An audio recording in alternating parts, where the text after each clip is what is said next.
I took something from a man who trusted me.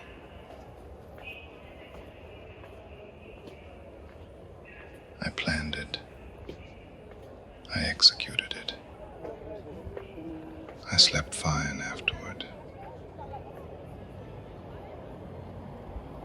That's the part I've never been able to explain. Not to anyone else. To myself. We talk about greed like it has a face you'd recognize. The man with too much who keeps taking more. The one in the news.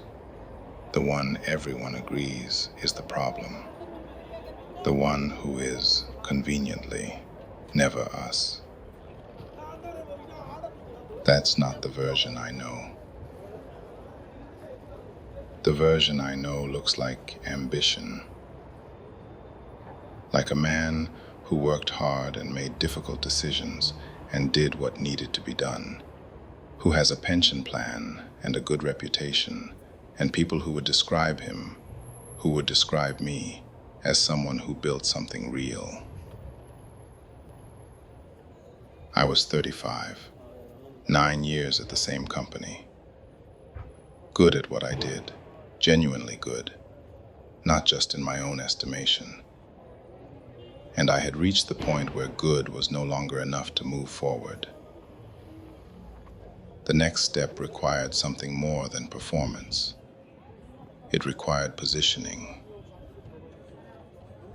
There was a colleague, 2 people in the same corridor, doing similar work, competing for the same limited space at the top of a structure that only had room for one of us. He had a client, his best one, a relationship he'd built over 6 years, carefully, consistently, with the kind of patience I had never quite managed to sustain. The client trusted him. That trust was real, and it was earned. I found out his position was becoming uncertain. Nothing confirmed. Just the specific silence that falls around someone when something has already been decided about them, even if they don't know it yet.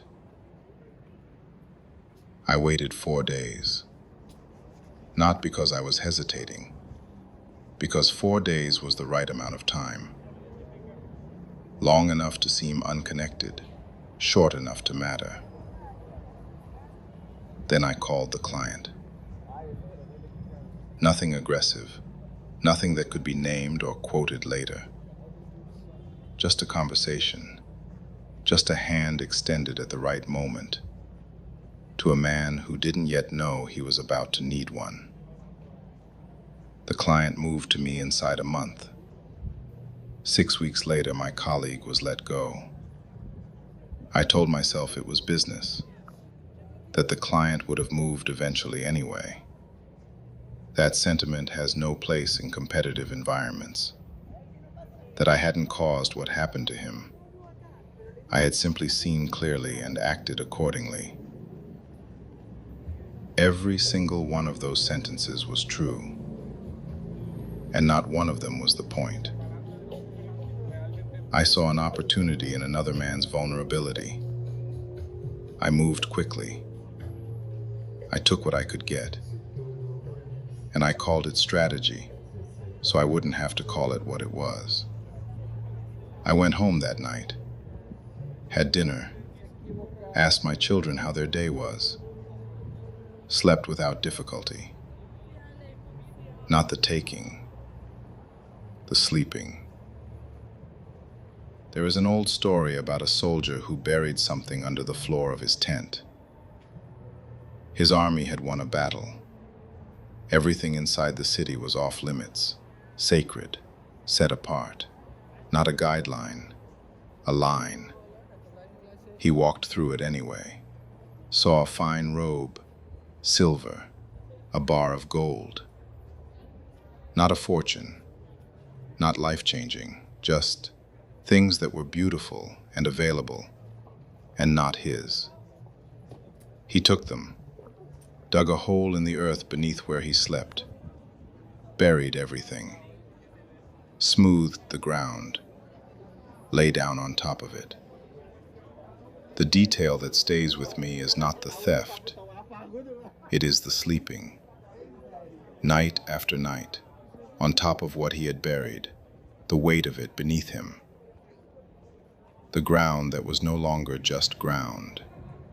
He saw, he coveted, he took. At least for me, it always happened in that order. Nobody warns you how quiet wanting can sound inside your own head. Wanting was never the part that frightened me.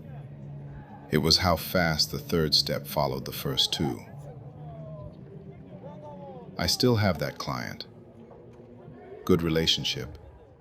He sends wine at Christmas. We have lunch occasionally. He has no idea. My colleague rebuilt somewhere else. I've heard his name a few times over the years. I don't know exactly why I've never called. That's not entirely true either. In every version of that conversation I've run through in my head, at some point he asks me something I don't have an answer to. Not because I don't know it, because saying it out loud would mean I could no longer be the person who does not think of himself as someone who takes things. You shall not steal. The hardest part is that you usually know, in the moment. You know exactly what you are taking and exactly who it belongs to. You just decide that what you want is louder than that knowledge. What did you take?